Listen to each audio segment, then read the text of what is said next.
এমন কিছু অঙ্গভঙ্গি করেছেন যেটা আমার বিবেকে আঘাত লেগেছে। ইরানের রোষানলে বাংলাদেশ সরকার কূটনৈতিক ব্যর্থতা নাকি আমেরিকার তোষণ নীতি?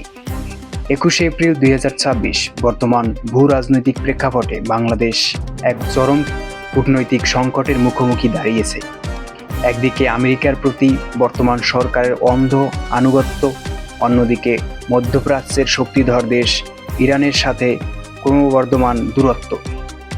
সব মিলিয়ে দেশের অর্থনীতি ও জ্বালানি খাত এক গভীর অনিশ্চয়তার দিকে ধাবিত হচ্ছে। সম্প্রতি বাংলাদেশে নিযুক্ত ইরানের রাষ্ট্রদূত জলিল রহিম একটি বেসরকারি টেলিভিশন চ্যানেলে দেওয়া সাক্ষাৎকারে বর্তমান বিএনপি সরকারের বিরুদ্ধে তীব্র ক্ষোভ প্রকাশ করেছেন।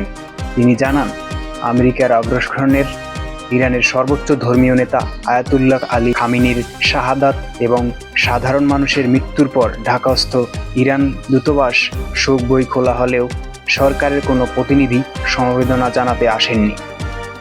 এমনকি একটি ফোন কল পর্যন্ত করা হয়নি। রাষ্ট্রদূত জলিল রহিমি অত্যন্ত আক্ষেপের সাথে বলেন, যখন সরকার নীরব ছিল তখন বাংলাদেশ জামায়াতে ইসলামের আমির তাকে ফোন করে গভীর সহানুভূতি ও মার্কিন হামলার তীব্র নিন্দা জানিয়েছেন।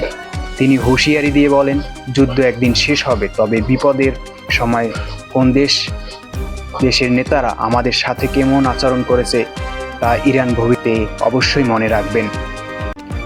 ইরানের নিয়ন্ত্রণাধীন হরমুজ প্রণালী দিয়ে বিশ্বের প্রায় 30% জ্বালানি তেল পরিবাহিত হয়।